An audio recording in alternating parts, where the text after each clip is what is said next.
My name is Yashma Sadgil and I am an actress. There was a time when I had fallen into the trap of atheism back in the days when I was doing my bachelor's. But Alhamdulillah, it was your videos and your lectures that brought me back to my religion and brought my spirituality back to me and my faith back to me. Okay, so the question is, pardon me if I say anything wrong because my knowledge is limited. But at the time when I was doing my research and I came across your lectures, there was everything else that I could understand. But one question still remains, which is that this concept of predestination, and then there is this one concept of us human beings and Jannat having free will, right? So अगर सब कुछ पहले से लिख दिया गया है, अगर सब कुछ predestined है, तो जो कॉन्सेप्ट है कि अगर एक चोर कहीं पे चोरी करता है तो वो तो पहले से नहीं लिख दिया गया था, उसकी अकाउंटेबिलिटी क्या है उसमें फ्री विल के हिसाब से? बहन ने एक अहम सवाल पूछा है और वो कहती है कि पहले वो एक्ट्रेस थी और वो एथियज्म के जाल में फंस गई थी और मेरे कैसेट सुनने के बाद अल्हम्दुलिल्लाह वो वापस दीन की तरफ रुजू की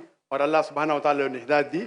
उनका मेन सवाल है कि कदर के बारे में। मैं आपको मुबारकबाद देना चाहता हूं कि आप एक फिल्म इंडस्ट्री से वापस सही रास्ते पे आए। बहुत मुश्किल है, अगर मीडिया के जाल में फंस जाते तो निकलना मुश्किल है, लेकिन अल्लाह ताला काफी लोग को हिदायत दे रहा है। आपको भी अल्लाह ने हिदायत दी। जहाँ तक ये सवाल है, उनका सवाल है कदर के बारे में, अबाउट डेस्टिनी, फ्री विल, कि अगर अल्लाह सुब्हानहू व तआला ने मेरे तकदीर में लिखा कि मैं शराब पीऊंगा और मैं शराब पीता हूँ तो कौन जिम्मेदार? अल्लाह। ये सवाल बहुत कॉमन है, लेकिन अक्सर मुसलमान घबराते पूछने के लिए, क्या कोई फतवा न दे दे मुझे, मैं काफिर हूँ। अल्लाह सुब्हानहू व तआला कुरान मजीद में इंसानों को एनकरेज करते सवाल जवाब, इसलिए कुरान मजीद में आप पढ़ेंगे 333 बार 323 टाइम्स 323 बार कहा गया है कुल, कालू इन लोग ने कहा, और 323 बार अल्लाह कहते कुल उनसे कहो। यानी कुरान मजीद एक क्वेश्चन आंसर बुक है। 323 टाइम्स पूछा गया कि क्या सवाल है, अल्लाह बोलता है कुल कहो, कुल। उनने पूछा अल्लाह कौन है, कुल वल्लाहु अहद।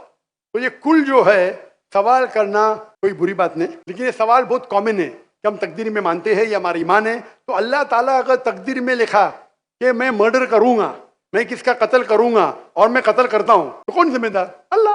अगर लिखा है मेरे तकदीर में कि मैं शराब पीऊंगा और मैं शराब पीता हूं, कौन जिम्मेदार? अल्लाह। इसका जवाब ये है कि हमें समझना चाहिए तकदीर की क्या मानी है। और ये सवाल जब मैं दावती मैदान में तकरीबन 35 साल पहले शुरू किया तो ये सवाल मुझे भी बहुत परेशान कर, किसने पूछा नहीं मुझे, अल्लाह की मदद है, अल्लाह की मदद है, जवाब मिलने के बाद ही लोग पूछते हैं। तो पहले चंद साल काफी तहकीक की, लेकिन जवाब कोई किताब में मिली नहीं। जवाब मिला, फिर मैंने उलमा से पूछा सही है, तो उन्होंने बोले माशाल्लाह अच्छा जवाब है, अब मैं अभी पेश करूंगा आपके सामने। मैं मिसाल देता हूँ कि अगर एक टीचर क्लासरूम में 100 बच्चे को पढ़ा रही है, एक साल पढ़ाने के बाद इम्तिहान के पहले टीचर बोलती है ये बच्चा एग्जामिनेशन में फर्स्ट क्लास फर्स्ट आएगा, ये बच्चा सेकंड क्लास आएगा, ये बच्चा फेल होगा, माफ करना आपको मिसाल बोल रहा हूँ, मिसाल है। और एग्जामिनेशन के बाद ये सही निकलता है, ये बच्चा फर्स्ट क्लास फर्स्ट आता है, ये बच्चा सेकंड क्लास, ये बच्चा फेल होता है। मेरा सवाल है कि जो बच्चा फेल हुआ वो बोल सकता है कि टीचर ने प्रिडिक्ट की, क्योंकि टीचर ने प्रिडिक्ट की क्या मैं फेल होऊंगा इसलिए मैं फेल हो गया, क्या वो बोल सकता है ऐसा? हाँ क्या नहीं? हाँ क्या नहीं? नहीं। टीचर देखती थी कि ये बच्चा स्टूडियस है, बराबर होमवर्क करता है,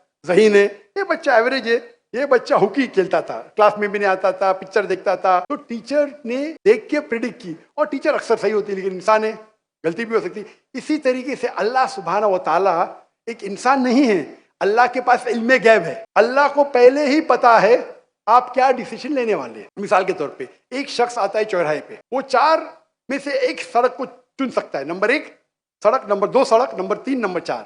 वो चुनता है नंबर 2 सड़क। चॉइस किसकी? चॉइस किसकी? इंसान की।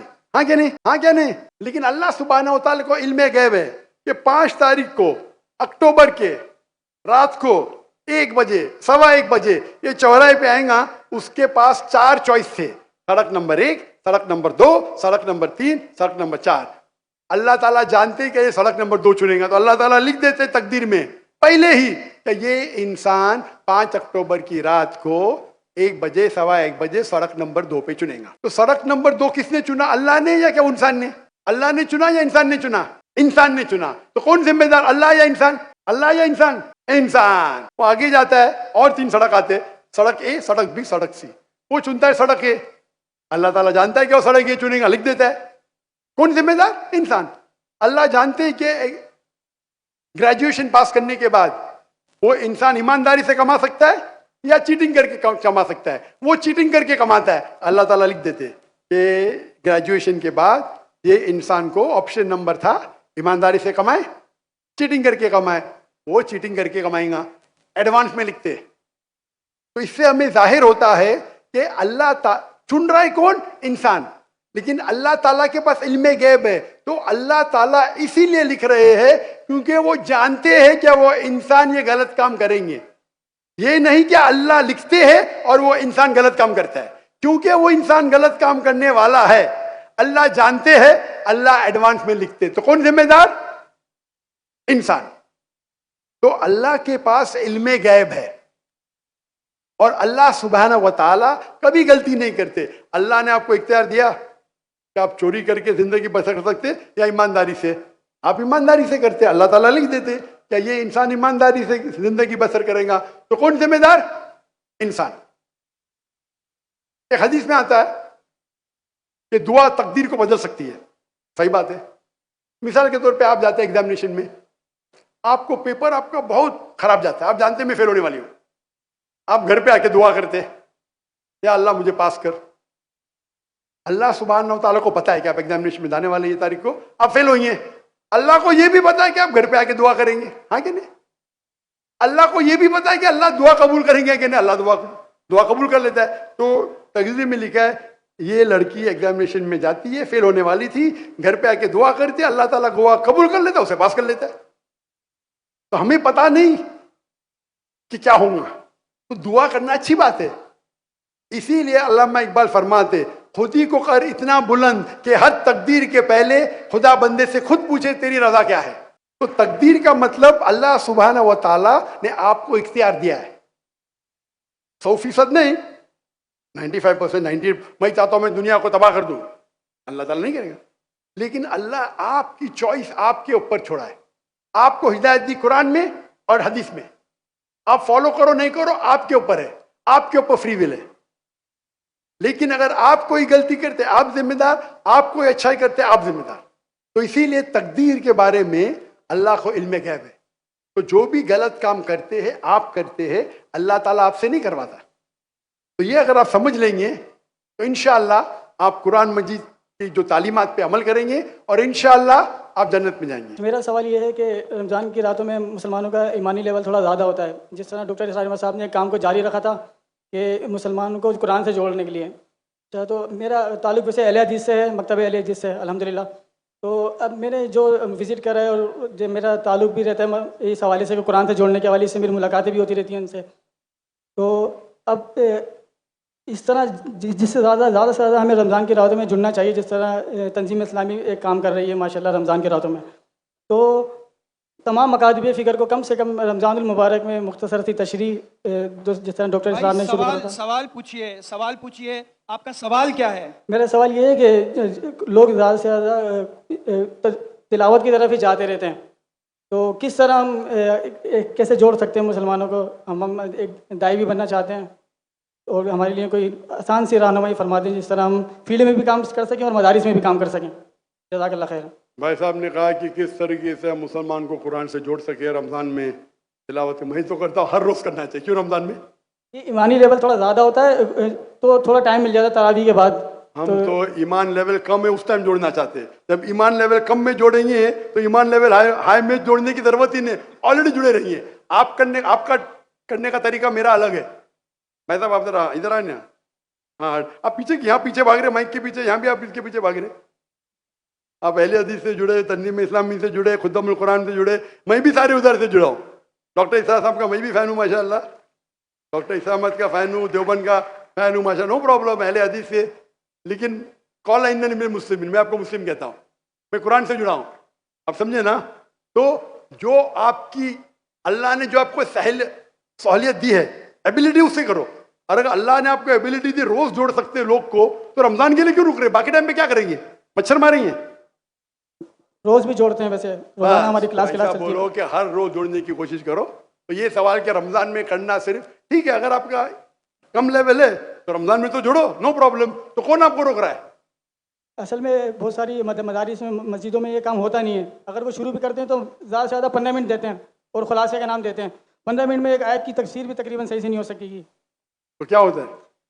मतलब मुख्तसर सी तशरीह 2 घंटे, कम से कम 1.5 घंटा, ऐसा बढ़ा के कम से कम रमज़ान पूरा कुरान एक मुख्तसर तर्जुमे से भी जोड़ लें तो काफ़ी लोग जो हैं इनका प्रॉब्लम हमारे मुसलमान इदारे में यही प्रॉब्लम है। चाहे मैं ही सही हूँ, आपको बोलना चाहिए मैं भी सही हूं। ये एक सिर्फ यही तरीका है क्या कुरान मजीद में लिखा हुआ ये कि आप 2 घंटा करो? लिखा है कुरान मजीद में? क्या हदीस में लिखेला है? क्यों आप जबरदस्ती कर रहे? जो मैं करूं सब लोग करें। अरे आपका इदारा सबसे बेस्ट है दुनिया में क्या? मैं बोलता हूं कि डॉक्टर जाकिर नहीं करे वही करो, क्या मैं आपको बोला हूं कि कंपैरेटिव करो? आप करते कंपैरेटिव? आपको याद है बाइबल? आपको मैं बोलूं आप करो, क्यों जबरदस्ती? आप बोलो ये एक तरीका है, मैं कर रहा हूं, लोग चाहते तो करो। ये प्रॉब्लम हमारे इदारे में यही है। आप मुझे फॉलो करो तो ही सही, नहीं तो गलत है। कभी इसरार अहमद साहब ने ऐसा कहा? आप इसरार अहमद की तालीमात पढ़ो। प्रॉब्लम ये है कि हर इदारा समझता है आप मुझे ही फॉलो करो, ये ही को निकालो, भी में कन्वर्ट करो। मैं कहता हूं मैं भी सही हूं, मेरा भी एक तरीका है दावत का, है क्या नहीं तरीका? आपको फॉलो करने का करो, अल्हम्दुलिल्लाह कुछ तो करो। जरूरी है कि डॉक्टर जाकिर नाइक की बने? कुरान में लिखेला कि डॉक्टर जाकिर नाइक को फॉलो करो? किसको फॉलो करो? अल्लाह के रसूल को फॉलो करो। अल्लाह के रसूल ने कहा कि 2 घंटा पढ़ना चाहिए तरावी के बाद? नहीं। लेकिन हराम ने अच्छी बात है, मैं आपके साथ हूं, लेकिन जबरदस्ती थोपने का है। नहीं 40 दिन जाओ। अरे क्यों 40 दिन जाओ? मुझे जिंदगी भर जाने का है। जबरदस्ती जाकिर भाई 40 दिन चलो। अरे जिंदगी भर मैंने दे दिया अल्लाह के राह में, दिन दिया रात दिया। किसको 40 दिन जाने के जाओ, किसको 20 दिन जाने के जाओ, किसको 80 दिन जाने के जाओ, 4 महीने जाने के जाओ। मैं तो जिंदगी लगा दी मेरी। तो प्रॉब्लम क्या है? अगर आपको कुछ कुरान और हदीस से मिलता है उसके ऊपर आप जबरदस्ती करते लोग से। या बोलो मेरा एक तरीका है, कुरान में लिखे तालविला कलिमतिन, आप भी करो, आप भी कोशिश करो। नहीं करो नो प्रॉब्लम।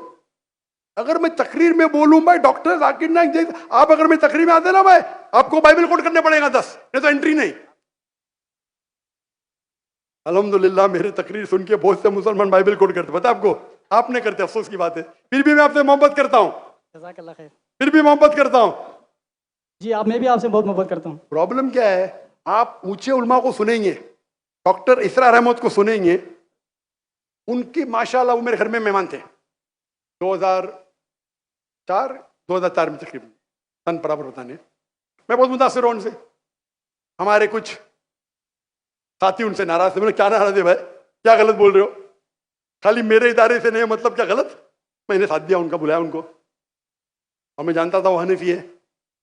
मैं देखा कि डॉक्टर साहब आप रफ़ीदैन कर रहे? बोला हाँ बेटा, मेरे वालिदैन हनफी, तो हनीफी फॉलो करता हूँ, इस पे रिसर्च किया, मैं रफ़ीदैन कर रहा हूँ, अल्हम्दुलिल्लाह। तो ये छोटी छोटी बात में जबरदस्ती, उनने कभी मुझसे जबरदस्ती नहीं की। मुझे कहा बेटा आप क्या करना चाहते? बोला मैं दोनों करना चाहता हूँ, दावा भी डॉक्टर भी। बोला बेटा मैंने 7 साल कोशिश की, नाकामयाब था, एक को चुनो, उनमें माहिर बनो। मैंने डॉक्टरी छोड़ दी और दावत किया। जबरदस्ती जोड़ी की मेरे पे। उन्होंने कहा बेटा अपने जरूरत को कम करो, अपने जरूरत को कम करो, ताकि आप इसके गुलाम ना बने। अगर मैंने अल्लाह ने मुझे पैसा दिया, मुझे तो रोजगार चाहिए, मुझे रोलेक्स घड़ी चाहिए, तो मुझे फिर यूट्यूब से कमाने पड़ेगा। मेरे अखराजात मेरे महीने के $500 है सिर्फ। कितने? $500 काफी है मैं और मेरे बीवी को रहने के लिए, महीने का $500। वो बाकी अखराजात में दावती काम के, मैं प्लेन पे जाता हूँ इकोनॉमी क्लास से, मेरे पैसे से जाता हूँ। $500 वो दावती अखराजात ज्यादा है। मुझे जरूरत ही नहीं यूट्यूब से कमाने की। अल्लाह ताला मेरी झोली में डाल रहा है, करोड़ों रुपए डाल रहा है महीने के। प्रॉब्लम ही क्या है? डाल के टेस्ट कर रहा है मुझे, तो अल्लाह को पार्टनर बना दिया। मेजोरिटी अल्लाह के राह में, मेजोरिटी। मैं आपसे जबरदस्ती करूंगा, आप भी डालो 51%, क्या बोलेंगे आप? जितनी भी रिश्तेदार होगी मैं तो बोलूंगा। मैं कब मेरे बेटे के, मेरा मैं बोलता नहीं कितना, 51% आप डालो। मेरी इल्तिजा है भाई, पहले रिच लोग तो डालो, मैं बोलता हूं फर्ज नहीं है। प्रॉब्लम है क्या मैं ही सही हूं, ये मेरा तरीका ही सही है, क्या रमजान के बाद 2 घंटे तफसीर करना ही चाहिए? अगर कुरान में लिखा तो करेंगे भाई। अरे किसको दुआ करने का है? जबरदस्ती आप करो, अच्छी बात है। मैं डॉक्टर साहब के साथ है, उनने कभी जबरदस्ती नहीं किससे, उन्हें जबरदस्ती की नहीं की। आपने कभी तकरीर में सुना अरे बाकी मदारिस नहीं कर रहे मैं सही कर रहा हूं? सुने कभी इसरार अहमद को? आप लोग डॉक्टर इसरार अहमद को फॉलो कर रहे, उनको बदनाम कर रहे, क्यों? बदनाम नहीं कर रहे, कहने का मेरे हिसाब से तो बदनाम कर रहे भाई। नहीं, मैं भी उनका स्टूडेंट हूं। नहीं, ऐसा नहीं कर। अरे भाई मैं भी कुरान को कर रहा हूं, मैं तकरीर, मेरे बेटे ने आज तकरीर की, कुरान मजीद को समझ के पढ़ो। ये डॉक्टर साहब का मौजूद था कि नहीं? जी जी उनने कायम की क्या ना इदारा? जी वो अरबी जबान से बाहर ने खुद सीखा ना, कोई दारुल उलूम में गई नहीं ना। नहीं हमने कोशिश की कि हमारे तीनों बच्चे को बचपन से अरबी सिखाए और अंग्रेजी दोनों। मैं नहीं जानता बच्चों को सिखाया कि नहीं। वो उर्दू पे महारत नहीं रखता, उसकी महारत है अरबी और अंग्रेजी। अंग्रेजी बैचलर अरबी में करे, अरबी लुगा फुसा है उसकी। मैं जबरदस्ती करूंगा, आप भी करो है, मैं मिसाल पैदा करो। हमारा फतवा होना चाहिए मैं भी सही हूं, मैं ही सही हूं नहीं। ये निकाल दो आपके दिमाग में से मैं ही सही हूं।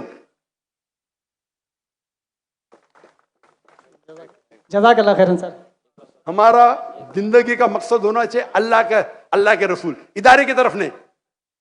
मैं मेरे आपको कौला इन्ननी मुस्लिम, आपने बोले मैं अहले हदीस से हूं, मैं इस्लाम मैं भी इस्लाम जानता हूं, मैं भी अहले हदीस से हूं, मैं देवबंद से हूं, हम लोग बरीवी को ना कोई मानते, मैं सबका हूं माशाअल्लाह।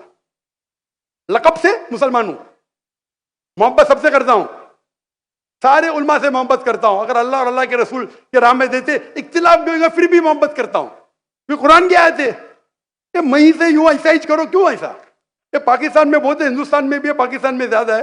आप हटो जरा, कुरान को पढ़ो। अगर आप कुरान तर्जुमे से पढ़ते, तर्जुमे में लिखा है, तर्जुमे में क्या लिखा है? सूरह फुसिलत में सूरा नंबर 41 आयत नंबर 34, अगर आपके दुश्मन आपसे कुछ गलत करते हैं, ईविल करते हैं, उसका बदला अच्छा दो ताकि वो दुश्मन आपका दोस्त बने। बराबर कि नहीं? आपके कितने दुश्मन आपके दोस्त बन गए? आपके दुश्मन ही नहीं है, बराबर ना?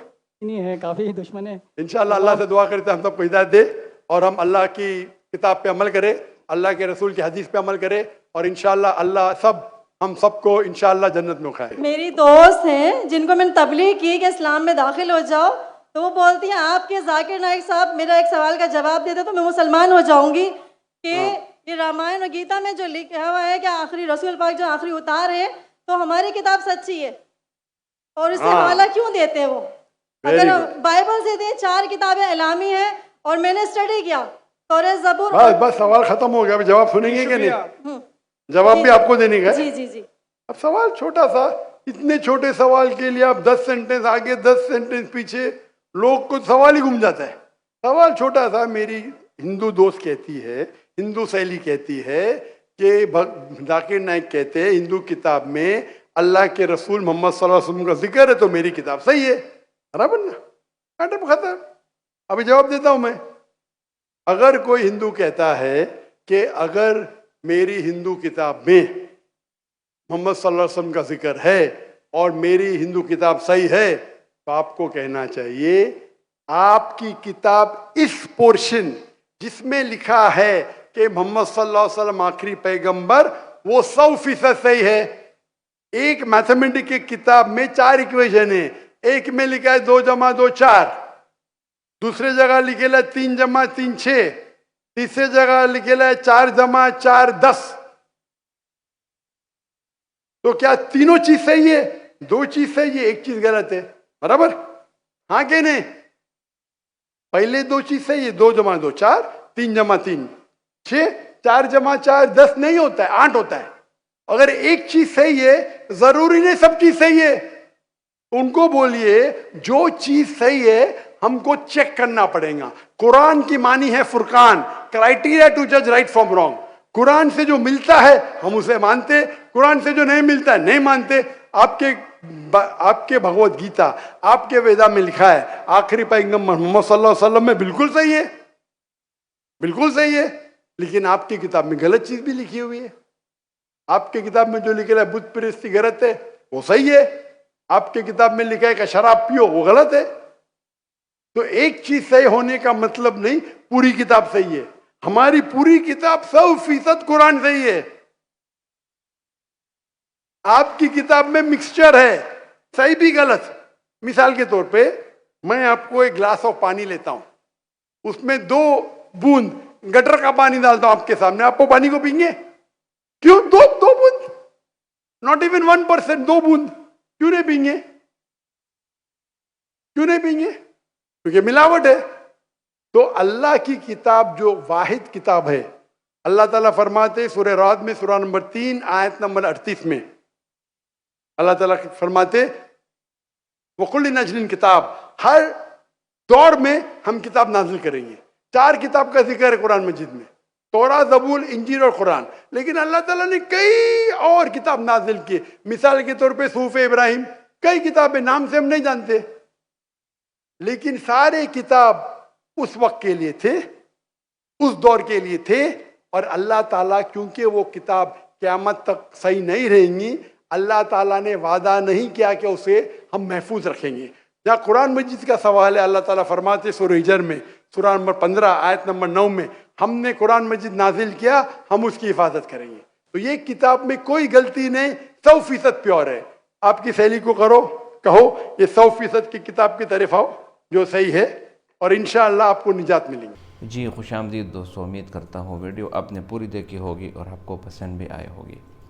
भाइयों दोस्तों, अल्लाह ताला ने हमारे लिए जो मज़हब पसंद किया, जो भेजा, उसका नाम है इस्लाम। और इसकी तायीद कुरान से भी होती है। जैसे कुरान में अल्लाह ताला फरमाते हैं इन्नद्दीना इंदल्लाहिल इस्लाम, अल्लाह ताला के नज़दीक जो मज़हब है वो इस्लाम है। अगर आप इस्लाम के अलावा यहूदियत की तरफ जाते हैं, ईसाईयत की तरफ, या हिंदुइज़म की तरफ, या सिखिज़म की तरफ, तो ये अमल आपका हरगिज़ काबिल कबूल नहीं होगा, क्योंकि वो मज़हब अल्लाह ताला की तरफ से नहीं है, लोगों का बनाया हुआ है। इस्लाम के आने से पहले जो हालात थे, तारीख़ का मुताला करके आप देखें तो आपको अंदाज़ा होगा कि इस्लाम के आने से पहले इस दुनिया में कितनी अनजस्टिस, कितनी नाइंसाफ़ी और कितनी जहालत थी। और जहालत की वजह से लोगों को क्या हालत थी वो भी आपने देखा होगा और आपने सुना भी होगा। इस्लाम के आने से पहले लोग अपनी बच्चियों को, अपने बेटियों को ज़िंदा दफन करते थे। उनको एक शर्म महसूस होती थी जब वो ये सुनते थे कि बेटी का पैदा होना ये कोई अच्छी बात नहीं या कोई अच्छी अलामत नहीं। यही वजह है कि इस्लाम ने आने के बाद इन औरतों का और बच्चियों के जो हुकूक़ है वो मुकर्रर किए। कुरान में अल्लाह ताला फरमाते हैं व इज़ल मऊऊदतु सुइलत, जब ज़िंदा दफन किए हुए लड़कियों से पूछा जाएगा बिअय्यि ज़ंबिन क़ुतिलत, किस गुनाह के सबब तुम लोगों को कत्ल किया गया। अस्तग़फ़िरुल्लाह। यानी इस्लाम से पहले ऐसे माहौल था कि लोग अपनी बेटियों को ज़िंदा दफन करते और अपने बेटियों को इस तरह ज़िंदा ज़मीन में गाड़ देते कि बिल्कुल उसके दिल में रहम भी नहीं आता था, कि कोई रहम उसके दिल में आ जाए और वो कहे कि आप मेरे साथ ये क्या कर रहे हैं, और ज़िंदा दफन करने के बाद उसको वैसे ही छोड़ देते। ये मुआशरा, इसमें इतनी नाइंसाफ़ी और इतनी जहालत थी कि उसको बयान करना यहाँ पर यकीनन पॉसिबल नहीं।